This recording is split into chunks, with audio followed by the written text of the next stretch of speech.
yeah, we Yeah, speak. yeah. Go ahead, Nirni. I have a question Yeah. on gender equality. We were discussing yesterday with the organization I work for. So just to ask, what now happens? Okay, what if we decide to change gender roles? What is this? Sorry.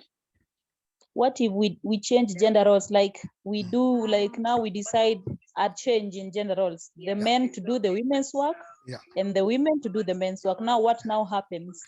No, we are not saying that you entirely do the. What we are saying is there is need for a sharing of roles and responsibility, rather than saying this is men's role or woman's role. So, And funding that we're not saying that there are some in terms of what we are more concerned about the socially constructed rules. We are not talking about biological rules. Biological rules we cannot change that. You cannot expect a man to give birth to children. But what we are saying is, what are the socially constructed roles are that men are supposed to be performing a particular type of roles and women are supposed to do other roles. And the value that we have attached is whatever roles the men are doing need to be are strong or valuable, while the roles that women are performing are not so valuable, and so therefore they are weak.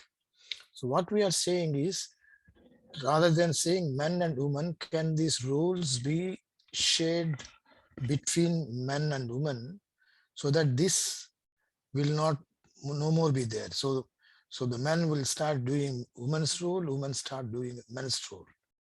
So therefore, what we value is the work rather than the person who is doing, the gender which is doing. That's where we will move to. If I'm not saying that whatever man is doing, the woman will do, and whatever I'm saying, if there is a sharing of responsibility between men and women, then there is a scope for each one to recognize and value other person's work. Nirni, does it answer your question? Yes, you have. Thank you. Okay. Okay. Okay. Mr. Damuji. Yes, Jahrul. Please, on my questions that what types of common misconception about men's engagement in gender equality, health and nutrition? Please clear me. Thank you. Can you repeat, Jahrul, what are you saying? What types of common misconception about men's engagement in gender equality, health and nutrition? Health and nutrition. Yeah. I think the first one what comes to is in terms of the access to care, access to enjoy that health and nutrition. Because the moment when we see is in terms of when it comes to question of either the food or the health, woman takes the secondary role. She puts the boys and the men's health as a priority than herself. So therefore, that's something they need to look at in terms of health and nutrition is important for both men and women. Thank you very much. We will start our discussion today. We were actually looking for Martha Opondo to share her experience, but unfortunately, I think there is confusion about the time zones. I think she has prepared her presentation, but probably I think she will not be able to. Let's see. I have sent her a message. I will also just check. Give me a minute whether she has seen my mail, whether she is responding, and then we'll start our results if she is not.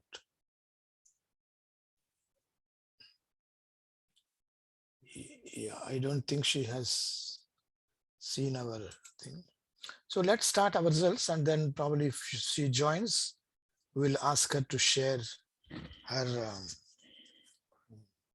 perspective on this. So let me share the screen just for a few minutes. This is available with you in the slides that I have given. It's slide number 20. And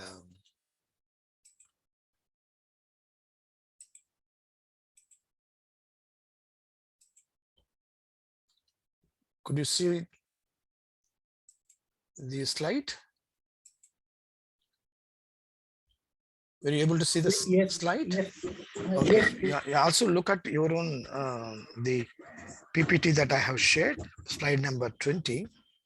What we are discussing is I am requesting volunteers to reflect on their program from the point of because we looked in terms for gender sensitivity on a continuum ranging from gender negative to gender blind, gender aware, gender sensitive, gender responsive, and gender transformative. So on that continuum,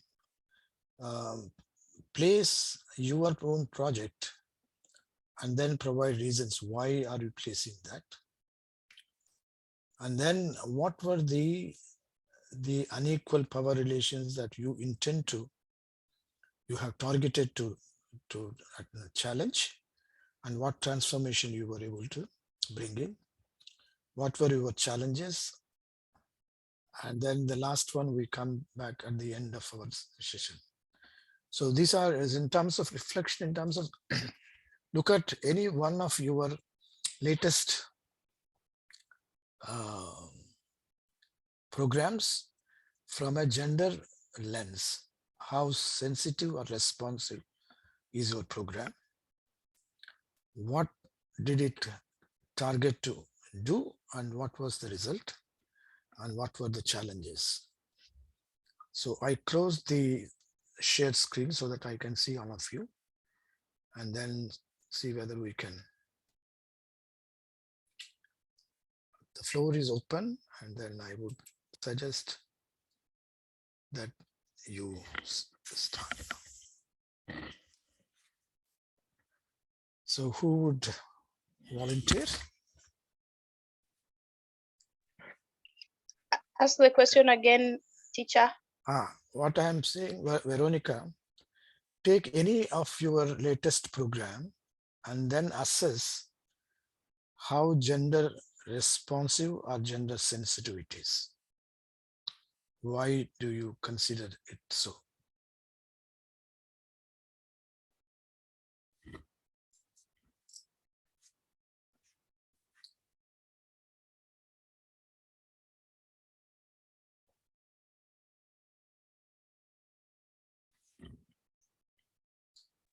Okay, I can try with the worship program that we're running Yeah, here in the camp. thank you, Veronica. That was go Yeah, ahead. the project this project we provide water, sanitation and hygiene to the community. And in our assessment, for it to be gender responsive, it had to be meeting the immediate needs of women. So there was a consideration of the safety of the well and the distance between homes and the well place. And also another consideration is women are the ones who carry water to the homestead. So how do we support them so that the luggage, the burden of carrying water will be shortened? Yeah. So that means we had to pump the water to a nearest water station in the community into a tank. Then it will be closer to women. So that was gender sensitive. And gender responsive was we had to make sure that in a community that is predominantly patriarchal, what were the decisions? Women also part of decision making over the management of the well, over how best the water will be managed, and so we had to include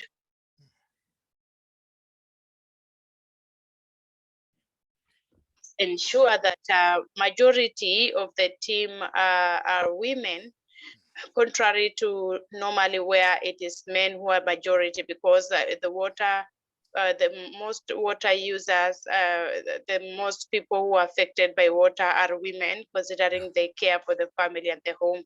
So with that, I want to believe that we integrated gender responsive and gender sensitive into our project. Thank you, Veronica. I think let's look at in terms of, let me go back to that slide and then see whether probably it might help. Okay. So I was referring to this in terms of the 6 stages of gender sensitivity, gender equality continuum, where gender negative is perpetuating the existing inequality, which means reinforcing the existing norms, rules, and relations proactively. Whereas the gender blind is not aware of those roles. And while we are saying that everyone is treated equal, but which often reinforces the discrimination.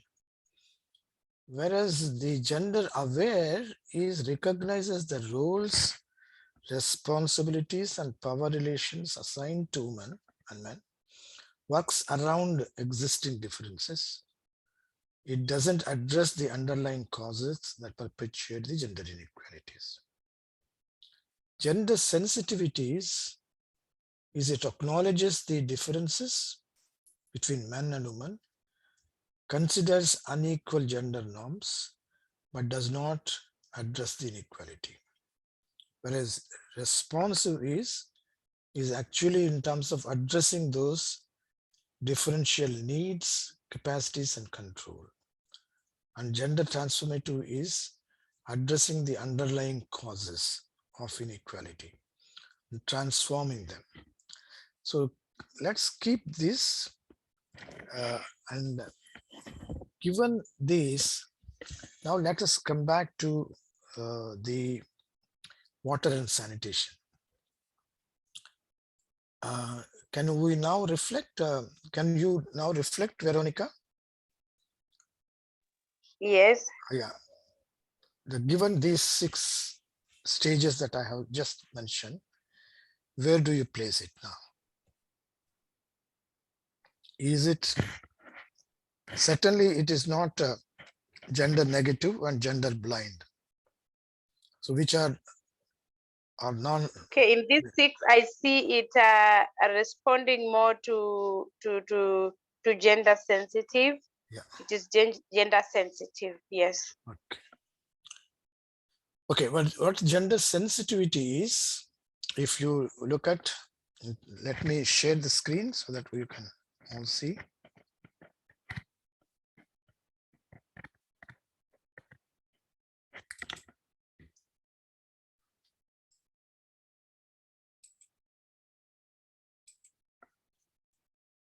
Okay.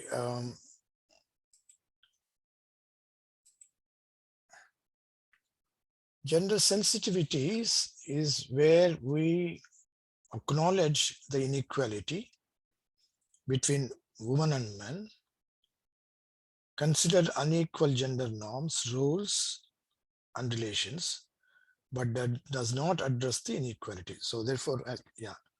So therefore, what we are saying is we know what, in terms of the water and sanitation, the norms and relations that exist between women and men. So we do, can we take that we do recognize that, but we don't address the underlying causes. Veronica, can we take that? And that, yeah. Yes, I think it can fall into that and also into the gender responsive. Yeah. I would say it falls into the continuum of gender sensitive and also gender responsive, because as much as there is inequality in WASH, considering women are overburdened, that alone does not solve the underlying process.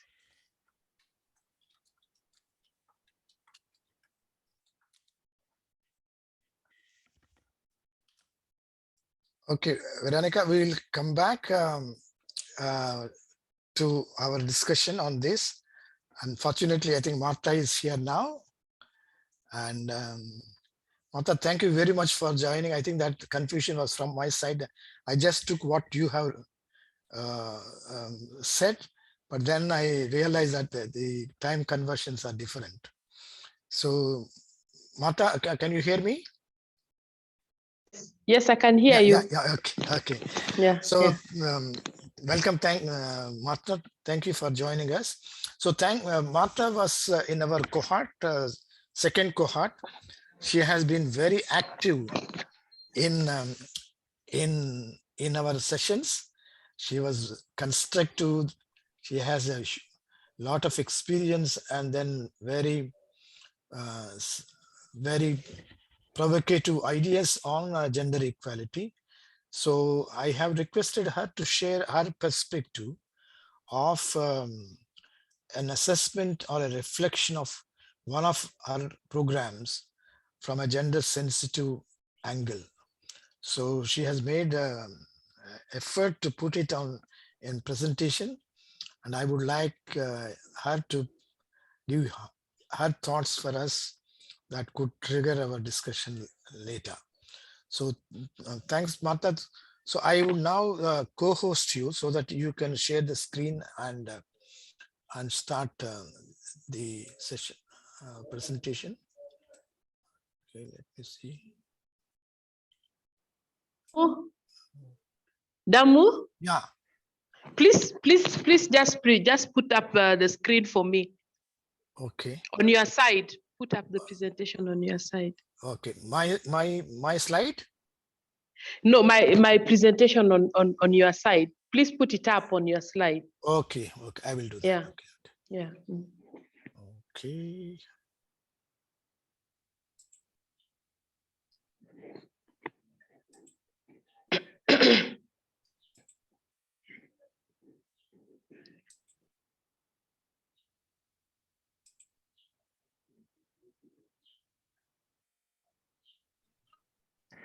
Okay, let me share the screen, and as you said, say that I will change that. Okay.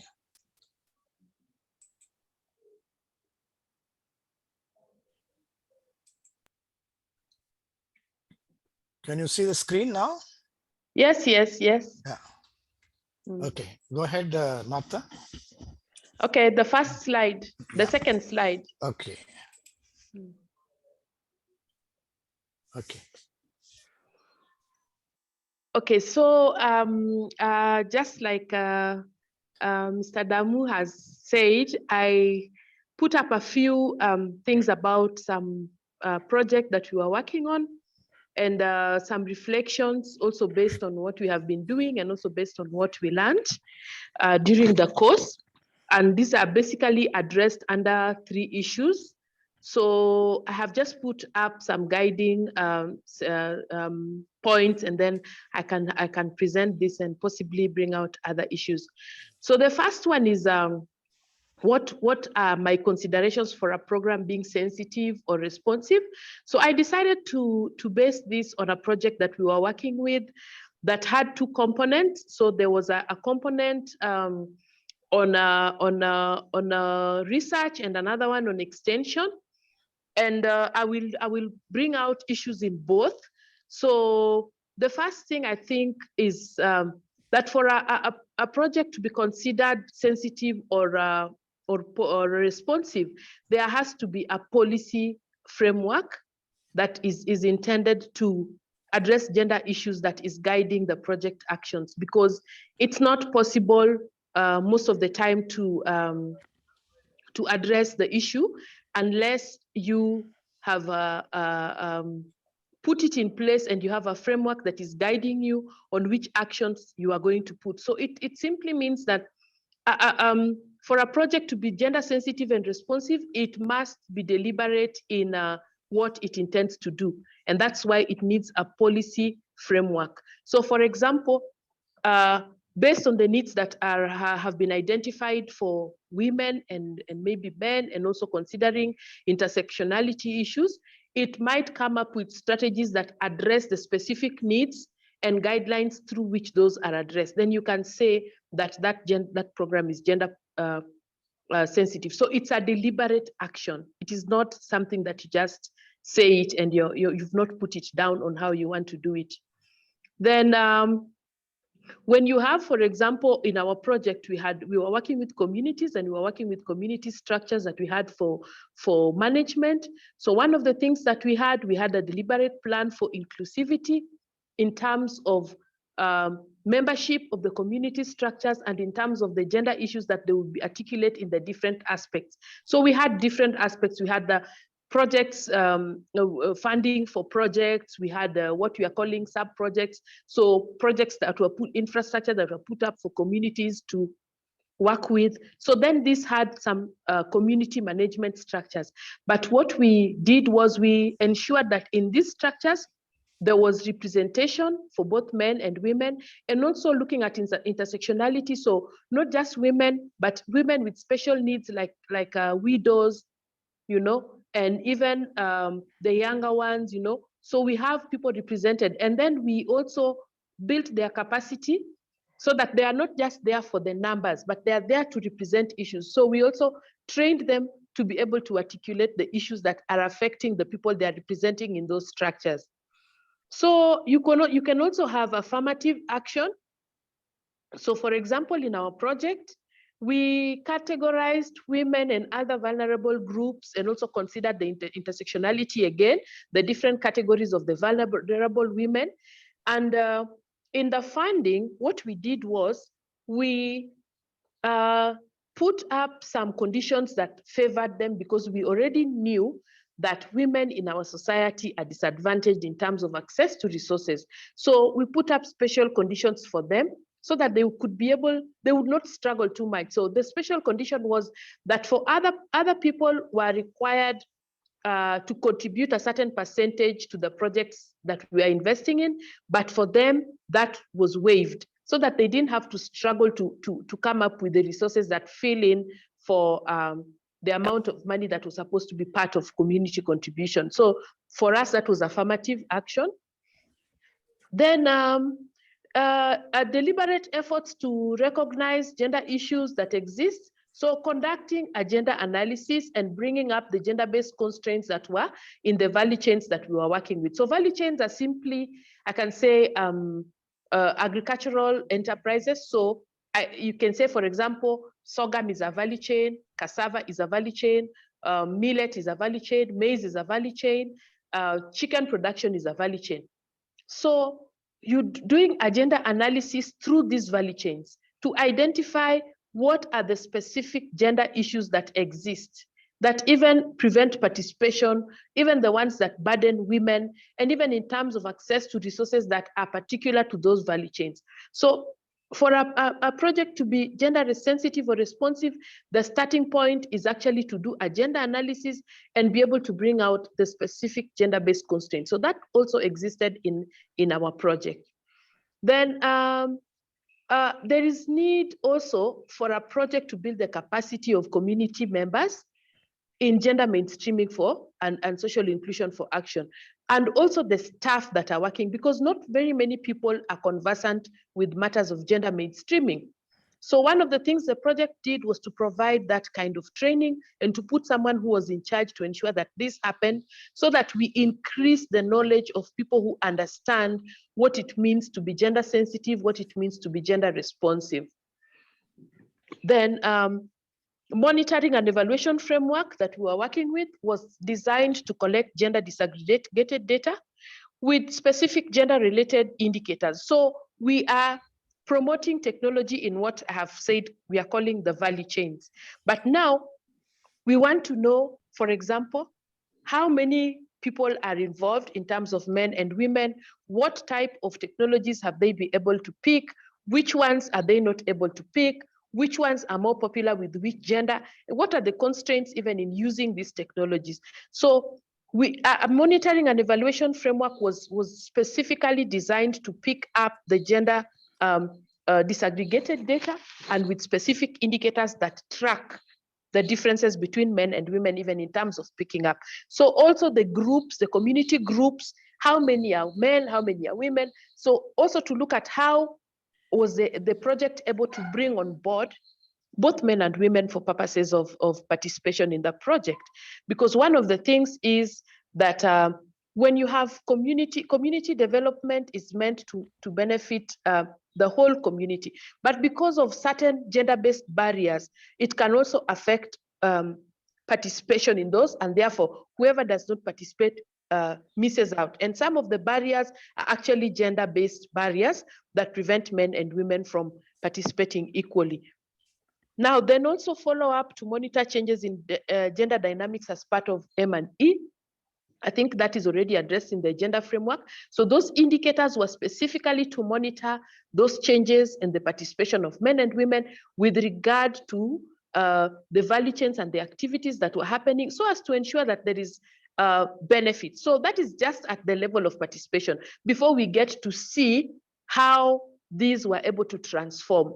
But again, further in the analysis of that data, it is possible to bring out and see what transformations there were with regard to the strategies that we put differently for men and also for women. For example, which were the technologies? It's a climate smart project, so which are the climate smart technologies that were popular with men and women, and why?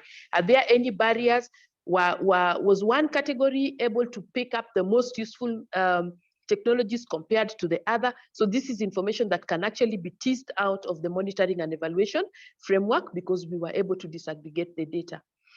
Then under the research theme, we had a project that was geared towards generating information and for action on gender mainstreaming in climate smart agriculture. So we conducted participatory gender analysis with the communities we were working with, and through this process, we were able to identify the constraints. We were able to identify, for example, what are the barriers? What are the participation barriers? What are the other underlying issues that prevent people from participating? So for example, you find women are spending so much time already on reproductive activities. So how does that affect their ability to participate in the productive activities and therefore also be able to benefit from the process? And what are the barriers that prevent men, for example, from participating in specific nodes of value chains? So you find there could be cultural issues that prevent people from participating, and how does that affect the value chain overall? Because at the end of the day, when you have differential effects on men and women in a household, it has an implication on the overall household productivity. And sometimes when you also have low household productivity, who does it fall back on? Women are the ones who provide food. So how does that fall back on them? So you find that such things go to make even their situation worse. They become more burdened. Then we also trained what we were calling gender champions through peer facilitators in a tool called Gender Action and Learning Systems. And it's basically a transformative tool that is supposed to start changing the minds of people and how they view gender issues in the household. It focuses on both the reproductive and even the productive aspects, and it helps households to analyze some of the things that are, let's say, burdening one, whether it is the man or the woman, and it's affecting the house overall. So it's more or less a mindset change program that helps the gender champions to be able to start looking at the gender issues in a practical way and in a way that actually brings out what they themselves can do to be able to change in terms of the inequalities that exist. So then these gender champions, we equip them to also train other people within their communities to also start recognizing those gender issues that are likely not to, or likely to enforce the inequalities that exist. The second one, Damu, or would you like us to discuss this one first? Okay, the second one. Yeah. So which are the unequal power relations that we targeted, and how did these power relations transform the program? So again, this was a community program. So one of the things that we targeted was women's representation in sociopolitical leadership and community development. We know that this is an area where in patriarchal societies, women are not allowed to lead men or even come out in the forefront. Although it has been happening, changing slowly, but we came in to reinforce and to ensure that the structures that we had actually embrace the idea of balancing the representation or the participation of women in sociopolitical life, in leadership, and in community development. And we also provided capacity building so that they are able to take up the tasks, build their confidence to be able to take up leadership. So we have quite a bit of women who are already in community development leadership owing to this program. Then limited access to resources for production. Yes, this is something that is key, because you find that when it comes to resources for production, if you do an analysis, you will always find that women have less access to resources, or they have access to the smaller resources. So like if you look at equipment in agriculture, you will find that a woman would most likely have access to small equipment in the rural areas, among the smallholders. They will have access to the small equipment, the ones that are seen as not very important. But when it comes to the larger equipment, some have to be hired, then you realize there is a problem. And you realize that they have to rely so much, so that if the man is not agreeable in terms of even helping them to access some of those, then they lose out. But at the same time, it is these women who are doing much of the agricultural work. So increasing access to funds through the groups and through the affirmative action to enable many of them access. So we have good stories of young women in some communities who are able to generate, who are able to take themselves back to school because now they owned this money and they could make decisions about what they want to do with the money, okay? So in one of these communities, what the situation is such that you find that, there are still communities where you find that once a girl completes, let's say like secondary education, her further studies into tertiary education to equip her with skills, for example, for employment, does not become a priority, okay? So they are left behind. But in this case, we had girls who, out of the projects that we engaged them with in the training, they were able to save and even take themselves back to school, equip themselves. And one of the ladies told us that now I feel like I'm somebody. So that increase in self-esteem, and they were able even to speak for themselves and say, this is what I want. So they were able also to make decisions on how they want to move on with their lives. We have girls who, for example, were single mothers, who are not able, they had completely no recognition within the societies where they were because of that stigma of being single mothers. But some of them were able to transform to a point that now they were recognized, they were able to run their lives. There's one who told us they were even able to make decisions on the kind of schools their children go to because they now owned the money and no one could dictate them on how they are using the money. So that increasing access was able to change the women's position in terms of even making decisions that concern themselves. Then promoting some technologies that circumvent the difficulties. Yes, you have technologies, for example, that do not require too much land. Land is one of the resources that women and even the young men do not access easily, they do not own. But you have certain technologies, for example, like raising seedlings, like apiculture, that do not have too much contestation of land. So when you promote such technologies, the women are able to own what they are doing. They are able to even acquire resources to be able to move without necessarily getting the same barriers that probably they get when they have to compete for land for their own activities. Because at the end of the day, in as much as some of the crop value chains we were dealing with are considered to be women crops because they are for feeding the families, but the men still have to decide how much of that they produce and which land is allocated. And it becomes, it affects the ability to produce profitably. But when you bring in aspects of technologies that do not require or do not bring competition in terms of the land and things like that, then it circumvents. But the other thing we realized that when the men realized that these strategies were working and the women were able to support and even have a say, then they were even more open and they were even able to give them more land because they were now able to see that they were what the women were doing was benefiting. So it also reduced that friction in terms of access. Then promotion of gender inclusive technology, yes. Culturally, in some of these value chains, there are activities that are not done by men. And I'll give an example. In sorghum and finger millet, the post-harvest activities are entirely left to women, considering that these women are already overburdened in terms of work. Because when we did the gender analysis, we found that women were working an average of 14 hours a day. The men were working an average of 4 hours a day. But some of these activities are still incumbent upon the women to do because culture excludes men from participating. So then what did we do? We carried out a gender analysis and we were able to identify some of the technologies that were more gender inclusive, and that means that then the men, once they were able to get into some of these, they were more agreeable with women, and women sort of like had a better space for working. The men were able to support them because now, one, they were able to work with the mechanization. The men were able also to participate in the mechanization. And so the women were able even to get better produce, aggregate, sell, and get better prices and get empowered in terms of the incomes that they were able to earn.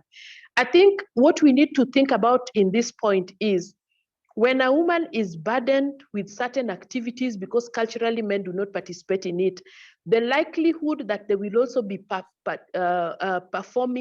underperforming, for example, by working on very small pieces of land that they can manage with their manual labor are very high. But once they are able to get into technologies that reduce the drudgery and reduce the time burden, then they are able to expand. And when they expand, it means their economies of scale are now better and the produce can be aggregated and women can be able to even sell at better prices. We also dealt with the market issues. So we had what we are calling farmer producer organizations who could now come and pick this produce and pay and sell.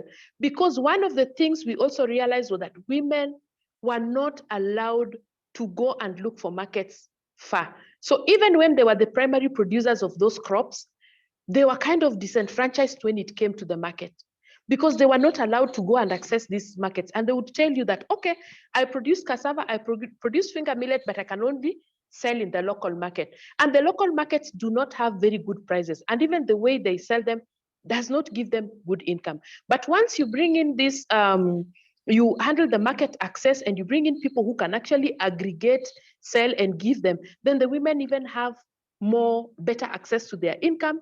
They have better money to invest back. And I think this also gave them changed a bit of the power relations in the value chains because they were now more in control of aspects where they were disenfranchised, like the markets. The thing is that when women are not in control of the markets, it means that even the fruits of their labor for crops that are considered for women, they do not get to benefit because they are not the ones who take the produce to the market. But once you get that link done, then the women now can participate and actually get the fruits of their labor. The next slide, Dam. Yeah, so what lessons would I share for guidance in terms of implementing gender transformative programs? I think the first and foremost is that if you ever intend to have any impact in terms of gender inequalities in a project, it's important to undertake a gender analysis. And you can do this from inception of the program. You can do this even before when you are writing. Sometimes you have resources to do this, so it guides the structure of your program from the word go, and ensure that you have identified the issues from the beginning and you can actually design how you are going to target. You can also use primary or secondary data that has been gathered. So like in our research project, we have generated information that can actually be used by somebody else, okay? In the other component of the project, there was the action that was already taken place. In our research project, we are now at a stage where we are documenting, publishing, and also coming up with policy briefs so that we can also inform other people who intend to use that secondary information to be able to design their projects. Then expect resistance from deeply patriarchal societies. So that is something that is expected. In the beginning, even in the capacity building sessions, you would see the reactions, but we were able to change their minds. I think the other issue is also, how do we, because we have to confront the gender issues, we have to challenge. The gender inequalities is something that needs to be challenged. It is not something that you can do quietly. It is because anything that involves a change, a shift in power, requires some kind of strength to challenge. It does not come easy. It does not come tomorrow. But you can also do it by building as many male allies as possible, and then avoid capacity building that just targets women. You have to bring in the men so that they are all getting this knowledge and seeing the importance. And gender budgeting as a tool is important. If you do not allocate resources to be able to address the gender issues or to address the inequalities. So this is the issue that we have identified for the women. What are we going to do? What resources do we need to do it? If you do not allocate resources to that, it becomes a problem. So you need to have a plan and you need to have resources allocated. Very important to build the capacity of staff and stakeholders to increase the understanding on how to articulate gender issues. And like I've written it there, many of us end up at, my project had 10 women and 5 men, okay? But is that what addressing gender is all about? Is it just about counting the numbers? Is it just about counting the participation? Or is it about what does that participation mean and what does it transform into, given the gender issues that you probably have identified? Then have a very good framework for tracking, aligned to the identified issues with clear indicators and appropriate measurements. So even the numbers, yes, they are measurements, but what do they mean? Okay, what would they mean for your project or your program? Would you want something more that would be an indicator of being sensitive, edging towards being transformative? Yeah, because I think one of the things that we agreed in our cohort is that sometimes projects are in between sensitive and transformative. It might not have crossed to be transformative because it is on a continuum, which means it is progressing in a certain way. So it could as well also fall in between. But then when you have these indicators, they become lessons and you know what to adjust even as you move towards being transformative. Now, the issue of measurements. Quantitative measurements are good and they're very good for reporting percentages, significant differences, and things like that. But the qualitative measurements are the ones that tell the story. So I think when you're doing gender work, it's important to always create an opportunity to have discussions with your communities, because sometimes there are so many more things that are hidden in the quantitative numbers. And also when you think about intersectionality, I think when we focus so much on quantitative issues, that is where we even do not get the points of, we tend to put men and women into boxes and generalize. But when we go qualitative, then we get the details and you're able to know that, okay, this woman, in as much as both of these are women in this community, but because of this situation and this situation, they are not experiencing the same gender inequalities or the same power relation issues, because you are able to get the details. So qualitative information, we have realized, is very important in gender work. And that is what gender analysis does. You can have a framework and design a study, let's say a research study on it, and collect your data, you analyze. But it's important to also have the qualitative bit. Participatory gender analysis is basically a qualitative process that enables you also interact it enables the communities reflect. Even as you're generating this information, you are able to reflect. You are able to guide them even in the reflections that they are doing. Then you are able to fill in the details. Then finally, remember to document, remember to share lessons. Why? Because human contexts are very dynamic. Your lessons are able to help someone to have a starting point. They are able to help someone have a point of comparison. They're also able to help someone start from somewhere. Because like I said, in our research project, we are developing policy briefs that anybody can pick and use, let's say for technology dissemination, if they're interested in technology that are coming in to mitigate against the gender inequalities that are there in climate smart agriculture. Thank you. Thank you, Martha. I think that was wonderful insights. I think she has placed, let me stop the screen and then.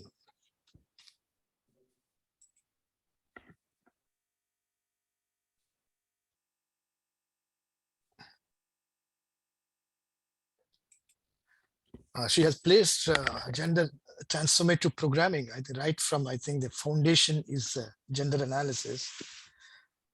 I think the very significant one is in terms of non-conventional roles. So, and facilitating non-conventional roles for women, I think is a very significant one that we need to look at. I think that the third one, I think, is she keeps on coming to the intersectionality. So therefore, how critical or important is intersectionality in terms of understanding the gender issues and addressing those gender inequalities. And I am very impressed in terms of the non-conventional, more from the point of the access to technology and access to marketing, because these are the type of roles that are assigned only to one particular gender, but we are saying that it is different to that. I think the woman can also make. And lastly, I think a very important one, I think, which we would, as a follow-up discussion we can have, I think any of the work, if you want to say it is gender responsive, is in terms of how much it is challenging the power relations. If it is not challenging, it is not gender responsive, because it cannot move to gender transformative if you are not challenging the power relations. Thank you very much, Pratha, for that wonderful, comprehensive presentation on the gender sensitivity in gender transformative programming. And I would now request others to ask any questions or any clarification from Martha. The floor is open for others to.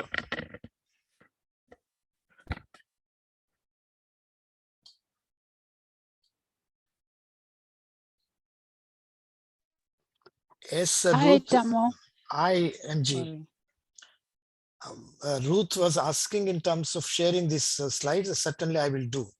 Yeah. Like yesterday, Thambosi's one. This one also I will do it. Okay. Yes, MG, go ahead.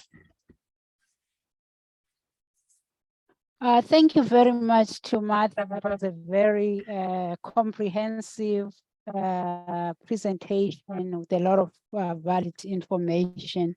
My question to her is, to what extent was political will within her organization responsible for the achievements of what this program was able to achieve? Thank you. Okay, can I answer that? Yeah, please. Yes. Yeah, Martha. okay. So one of the things is that my organization already embraced the issues of gender mainstreaming, both for staff and in the work that we do. So even when the project was being developed, the organizations that were involved were already aware that we had a gender mainstreaming and social inclusion theme. Okay, so in my organization, there's already that policy that we need to mainstream gender even in our work, and a lot of other projects, not just these ones, do track for gender disaggregated data and stuff like that. But the only thing that could be different is the level to which the gender considerations are taken in place. For some projects, you will find that it's just about the numbers. So many men, so many women, and this. But then now some projects go deeper to be able to look at the issues. So what are the issues that are involved? So I think I can say that the issues of gender mainstreaming are already institutionalized in our organization. Thank you. Yeah, What would you recommend for an organization where it's more talk than within the leadership? What kind of strategies have you seen work, or best practices have you seen work? Yeah, I think one of the first things, if they're already talking about it and they are serious, that they would want, because I know that one of the things that happens is sometimes organizations talk about gender mainstreaming, but they may not know where to start from. So the starting point is to develop a gender policy. So who is interested? Who is interested in pushing this gender policy? And usually when people see evidence for the need to do something, then they are able to come in. It can even come in through a project, or because usually organizations, many organizations like it when something is coming in with some resources. So it can be through a project. Whoever is interested in this, can you write a gender policy and share? Start small, look at the issues that they can relate with, and help them see how it interests the organization to be able to have a gender policy. That's usually the starting point.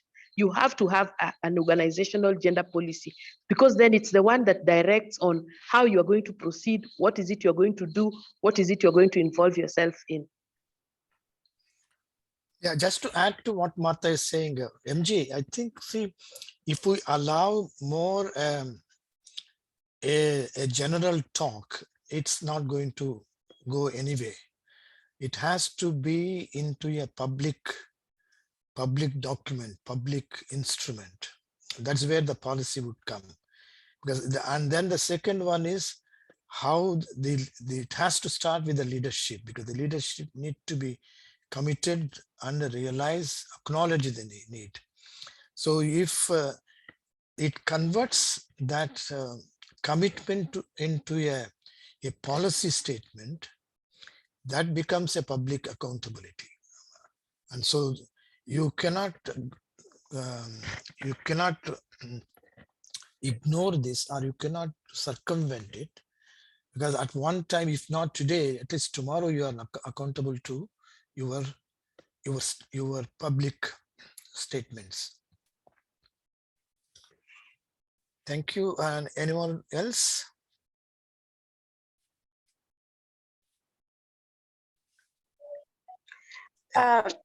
Yes, Veronica. Thank you for that. Thank you for that presentation, and I'm really excited at how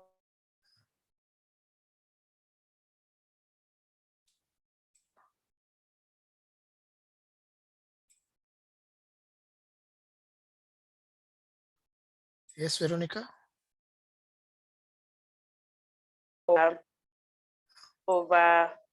over measuring the indicators. Yeah.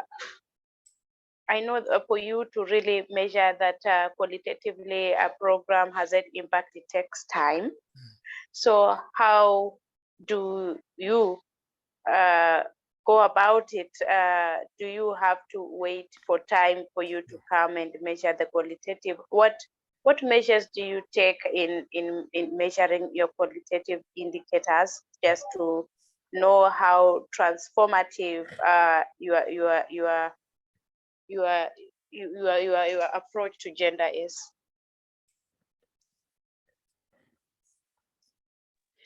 Yeah, okay. What I said was that we combine both the qualitative and the quantitative. So the M&E framework had indicators that it was going to look at. So for example, this is a climate smart project. So how many women are uptaking technology? How many men are uptaking technology?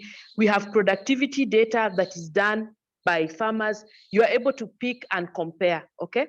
But the qualitative information kind of fills in and explains some of those things. For example, remember the example I gave you about the young women, okay? Probably somebody picked the quantitative data of their outputs of them as part of the women who are funded and those other indicators. But the stories about how they felt and how transformed their lives have been, we were able to get from a study that was conducted, okay? So the quantitative data is there. It will give you the measures, but the qualitative data will give you the stories behind the information that you're seeing, and even give you more than you're seeing with your eyes, because the stories don't exist inside the qualitative indicators. I mean, the quantitative indicators that were in the M&E framework. So it's actually, I would say, a way of triangulation. You have both. One is giving you the figures, the other one is giving you the meat that explains the figures, and the sentiments also. I think the sentiments are very key. For social science work, I think attitudes, perceptions, feelings, sentiments are very key. Okay. Yeah. Thank you. Thank you, Martha. Nelly, does your question also addressed? Because you were also asking in terms of how did you assess the impact. Nelly?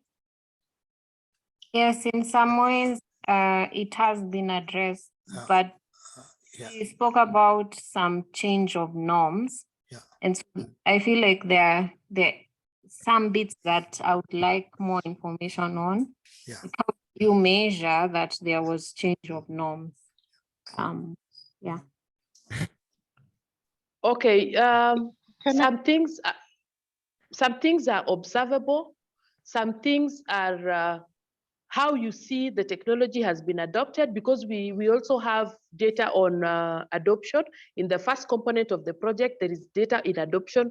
Who is adopting what? Who is picking what? You can be able to track and see.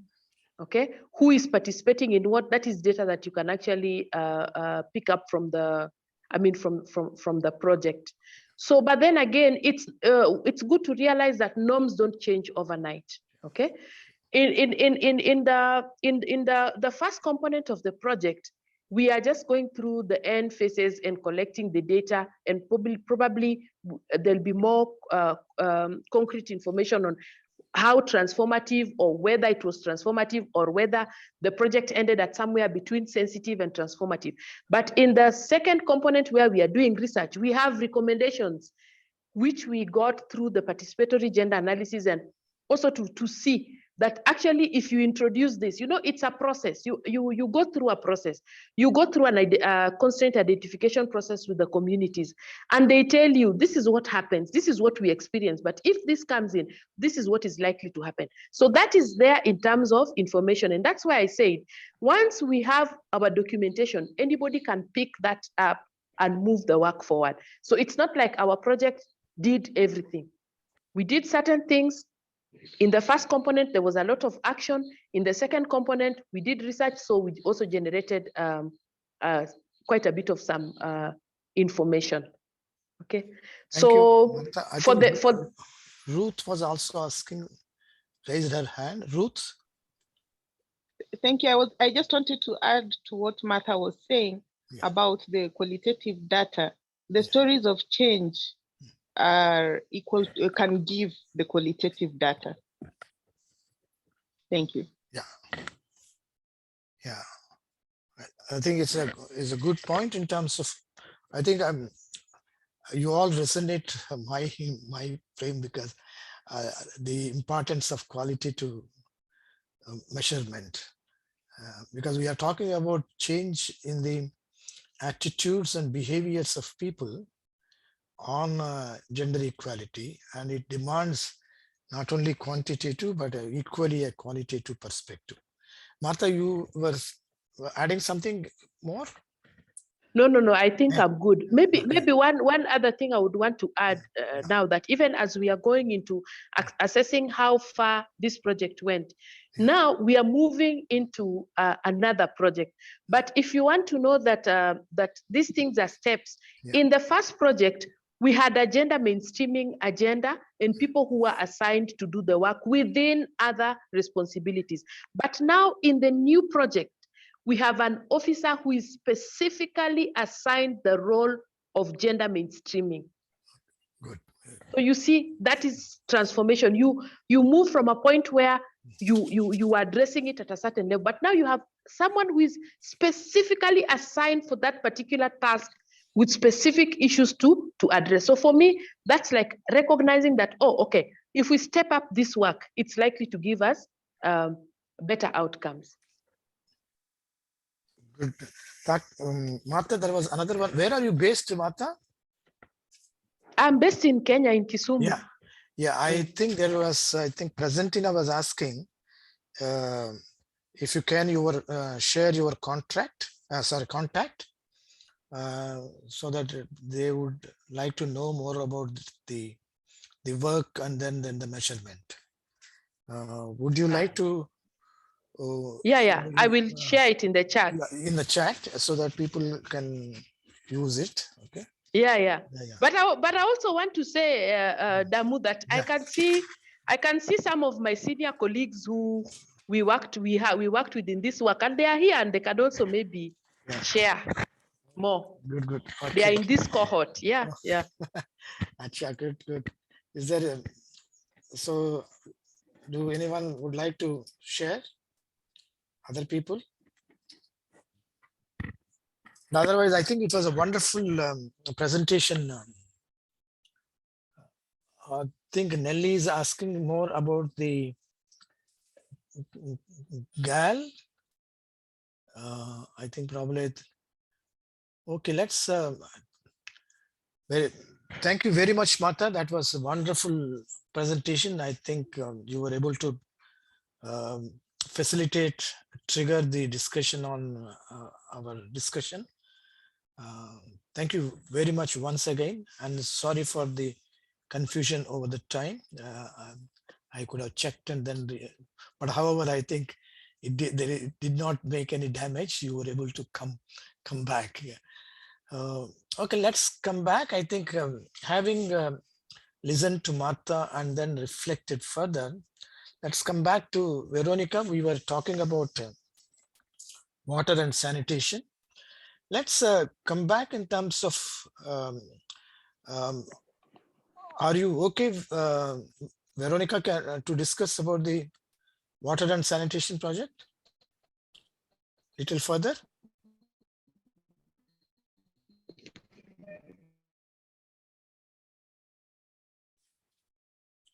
Veronica, are you there?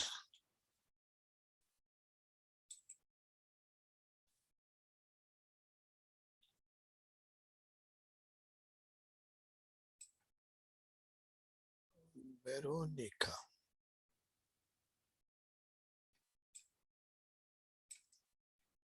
Veronica, can we continue on the water and sanitation part? I think she is not there. Probably let's go. Can someone else volunteer to discuss about your project like what Martha has done? Place on that gender sensitivity continuum, where do you place it and why do you place it?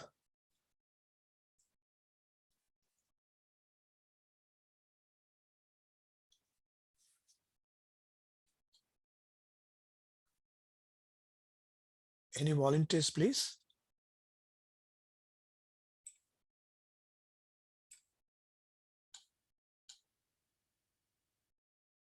Caroline, Francisca, Helena, Catalina, can you reflect on your project in one of the latest projects?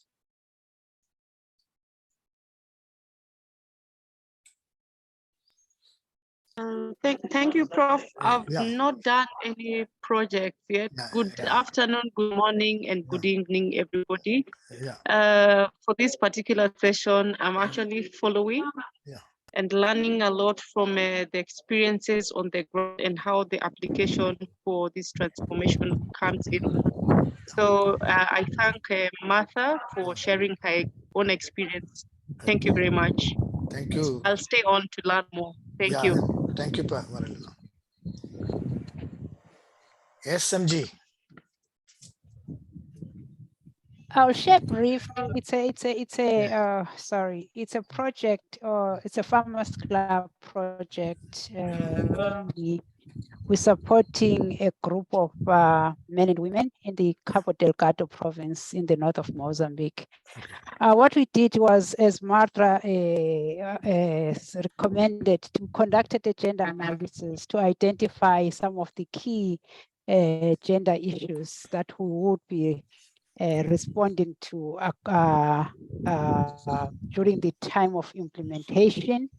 And some of the issues that have already been articulated, the issues about women access to resources, in particular, technology, seeds, information as well. And then we also identified some of the barriers in terms of their own I mean, in terms of their own as being women, what are some of the barriers in terms of their capacity, in terms of their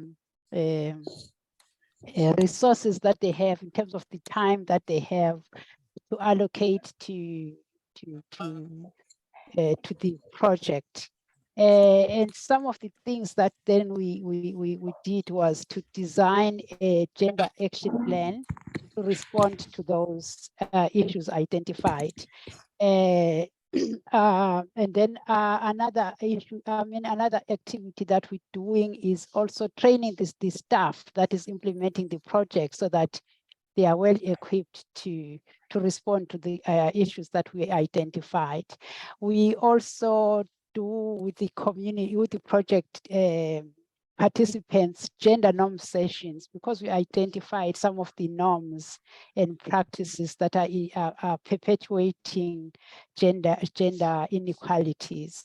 And based on those norms that are identified by the community through facilitated dialogues, they then develop an action plan to respond to the key gender norms that they identify. It could be child marriages, it could be, the allocation of roles and responsibilities and how it impacts on their participation in the project. So those are some of the issues, activities that we've been implementing. Thank you. Thank you, MJ. Can you go a little further in terms of what type of changes were you able to find in terms of gender norms? Because you said you were targeting gender norms through this project. Would you please elaborate? How? Yeah. Some of the, some of the norms really are mainly, the masculine and feminine, the definitions of masculinity, for example, and how it perpetuates as the subordination of women, and then the allocation of heavier workloads to women in the household and paid labor. The norms about child early marriages, for instance, so whereby the girl children are married off and or sent to, are forced to have multiple partnership relationships in exchange of it's the project is being implemented in a resettlement camp. So these are displaced people. So there are challenges there where, because of people not having enough food or resources, then they sell, if I can say, or trade their girl children in exchange for getting products it could be during food aid or when there's distribution of other products. Okay. I think so, for others, I think this is where I think we need to look at in terms of both from what Martha and then MG was mentioning more. I think in terms of how are we looking in terms of changing or transforming the power relations within the society, and where I think the gender roles certainly will come in. And one of the things that we need to keep in both present sharing, I think the scope and importance of strategic gender needs. You see, that's where I think if you are attempting or targeting the strategic gender needs, its scope is enormous in terms of enabling the improvement in status and position of women. And then in terms of, I think as one of the things that struck very much from what Martha was saying, how do women feel a sense of self-esteem? I think that's what we all look for in a gender equal society. Let's see, anyone else would like to share in terms of their project? I think thanks MG for sharing about your project. Anyone else? Michela, Millicent, Nancy. I think Nancy, you today did not. Good afternoon. Good afternoon, Michela. Yeah. Oh, I'm so amazed about the presentations today. Actually, not having now nothing really special to present today. Thank you.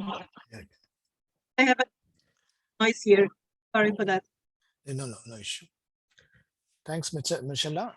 Anyone else? Nancy, Natalia, could you please think what? Let's see in terms of, okay, let me ask in terms, what is the takeaway of today's presentation and reflection?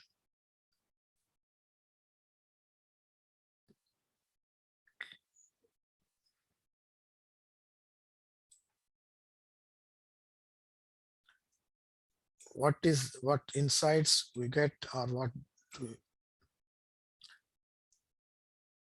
Martha, then Helen Apps has a question in terms, how do you, what is your suggestion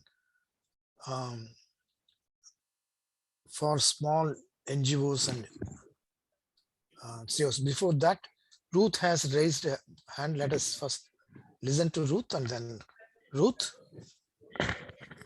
No, I wanted to give feedback to your question. What is our takeaway from Martha's presentation? Yeah. And so I learn, or it is an affirmation that for inclusion of gender on all our activities, it has to be very intentional. Yeah. It cannot just happen. Yeah. We have to begin with having the policies and really being very intentional, even on how we implement our projects, and really caring on what quality are we getting from whatever we are doing, and not only the quantity. Yeah. Thank you. Thank you, Ruth. That was wonderful. Martha, thank you very much for you. I think there is one question which Helen Apps was asking. Would you like to respond to that? She was saying, I wonder how small NGOs, CSOs would be able to design, administer, and report on gender aspects of their programs to the extent that you described. Yeah, I think it is possible to do gender analysis and design projects and implement at whatever level, as long as you have the intention and you have the resources and you have decided to do it. Because as a small NGO, first of all, or a civil society organization, what is your scope? What are the issues? Okay. Do you have resources towards what you want to do? So once it is a decision you have made and you have allocated resources, it is possible even to start gender analysis, even in just a village, even in just a small village.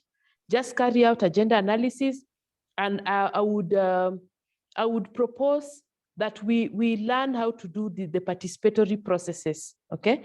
The participatory processes, because then you are able to get the issues quite a bit when you actually do a one-on-one discussion without the individual interview kind of thing. You don't get much of information. But when you have communities having reflections together, and you have the right tools, and you have a knowledge of how to proceed from what process to which one, the tools to use, depending on what you want to find out, you can do gender analysis and design a project and implement at any level that you want. It's never too small, and it can never be too big. Thank you, Martha. Yeah, I can't agree more with Martha. Sorry, Mr. Damu.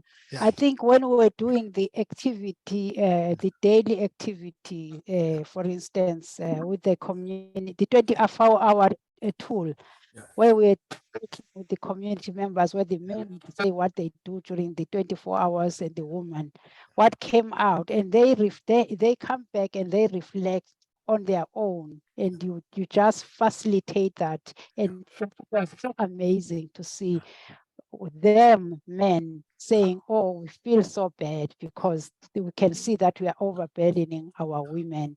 So I think really it needs time, it needs very well facilitated discussions and tools, easy tools that people can relate to, because sometimes we've got a tendency to bring big words that tend to alienate the community. But if we bring it to their level, it's possible. Thank you. Thank you, MJ. I think that's very powerful. I think what is required is, do we realize, and are we committed? I think the other obstacles are all they pass by, which can always be overcome. Thank you, MJ, for that. Jessica. Okay. Thank you very much, Prof. Yeah. Good afternoon. Good evening. Yeah. Good morning. Yes. Yes. Let me thank Mother very much for that comprehensive presentation. Very insightful. Let me say that I'm proud of her because she's even the one who introduced me to this cohort. Okay. Mother, thank you very much. Okay. And being a colleague, you've asked us what insights have we learned? Yeah. I think from today's presentation from Mother, that is gender transformative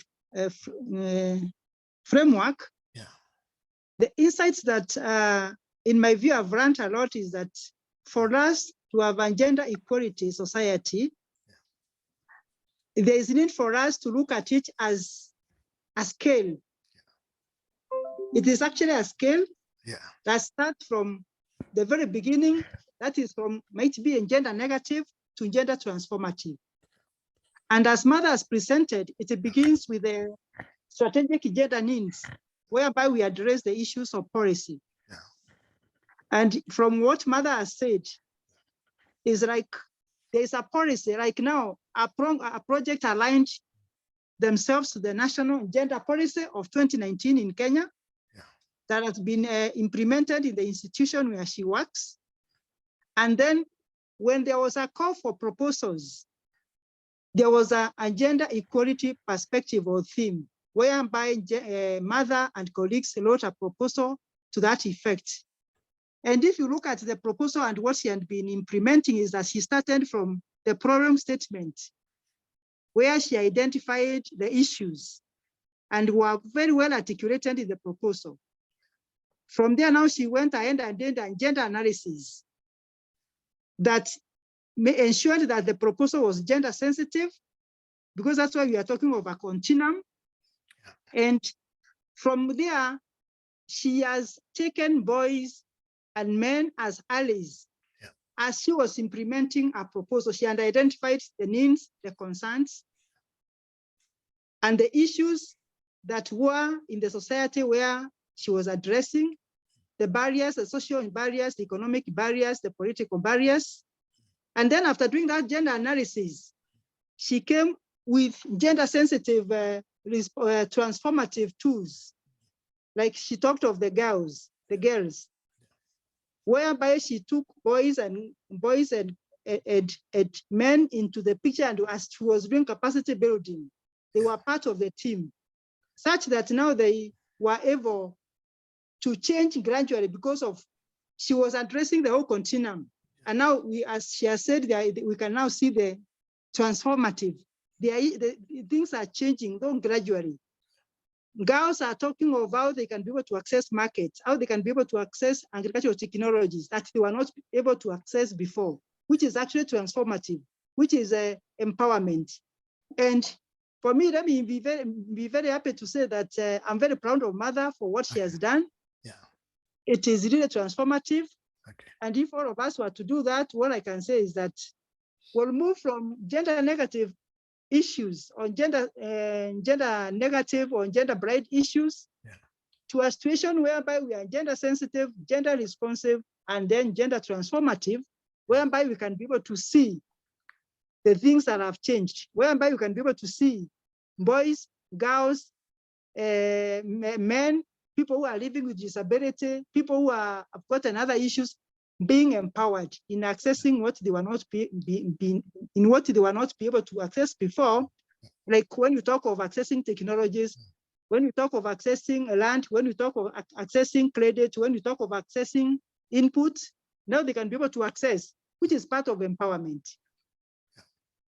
That's what I can say. And still I say thank you very much for that presentation. Thank you, Jessica. I think that's where we need to look at, I think, is the reflection on our project on the gender continuum is in terms of that what is not acceptable is the project being a gender negative or gender blind, because you can no more accept any project that is either gender negative, which reinforces gender inequality, or gender blind, which completely ignores this.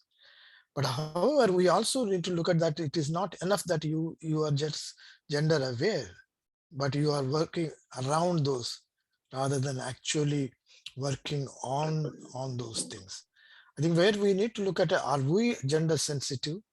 If we not, how do we get into that? I think the Martha was saying, we need to look at as a progressive approach to gender sensitivity. We can be in terms of gender aware, but are we moving to gender sensitivity, responsivity, and transformative is something that probably we need to look at this.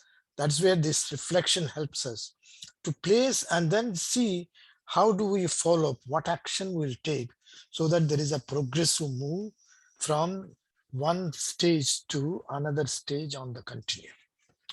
Okay, any further takeaways? Anyone else would like to share? Carolyn is saying my takeaway home is that we don't have to be big to make it. Yeah, that's right. Yeah. We can make all small differences, small changes. At one time, those small changes will become big.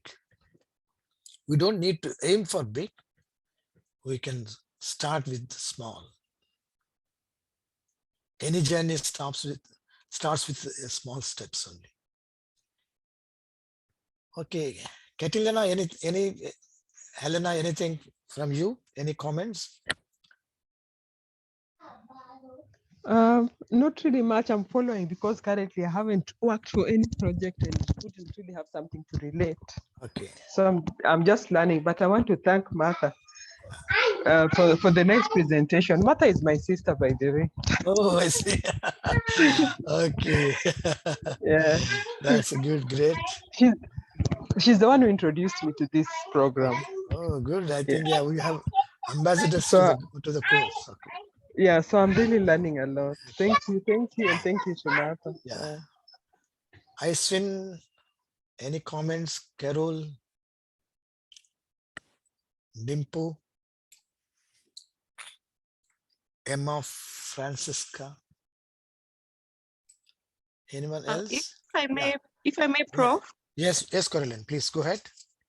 Yes, again from Martha's presentation, and thank you very much once again, Martha, is that she's highlighted the importance of not only doing one way of research, you not only have to do qualitative or quantitative, sometimes it is the qualitative that actually gives a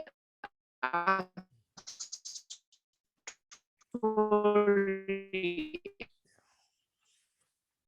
and a backing or an explanation to the quantitative bit of it. So it is always very important to make you make your own, what the numbers that you have gotten from your research that is in the quantitative that actually go into explaining what you've actually collected. That was very important.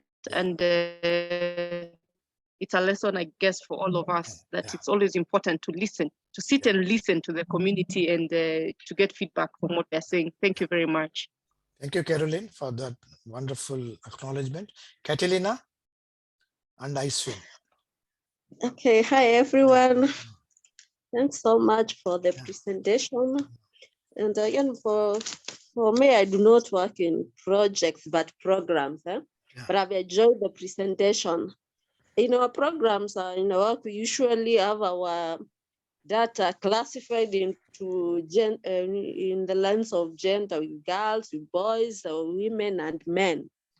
And there's a call for each of us to treat each individual as an individual. So we usually analyze their individual needs so that we can be able to help them. Our work is more into preventing crime and preventing those ones into crime, into reoffending. So we begin from the individual, and this individual will also help in getting into the community. At the end of it, we need to have a crime-free society. So we treat each individual to see what are the underlying causes of this offensive behavior, and we seek to correct it using their special needs.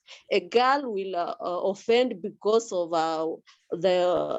that she is a girl, and that whatever she is going through in her community is a girl, just as a woman and a man and a boy. There's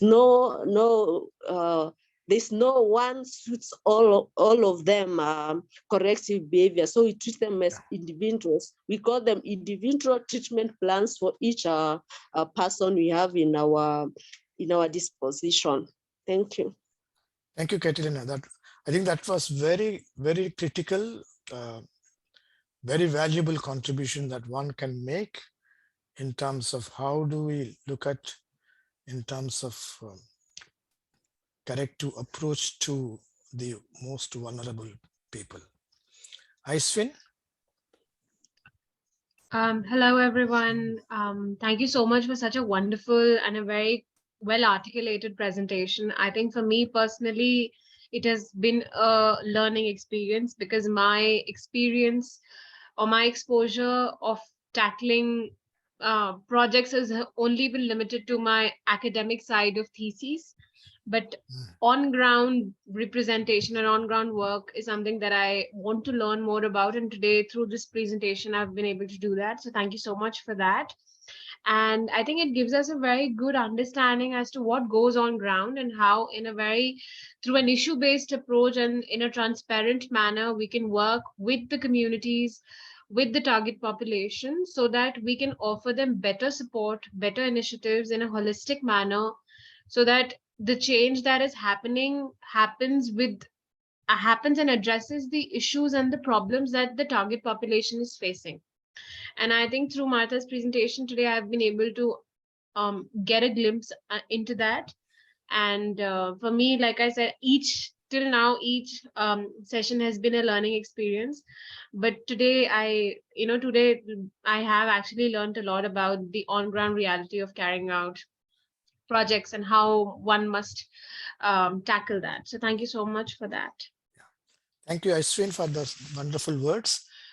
Paul, I would like Paul to make a final comment and then we can close. Paul, what's your takeaway?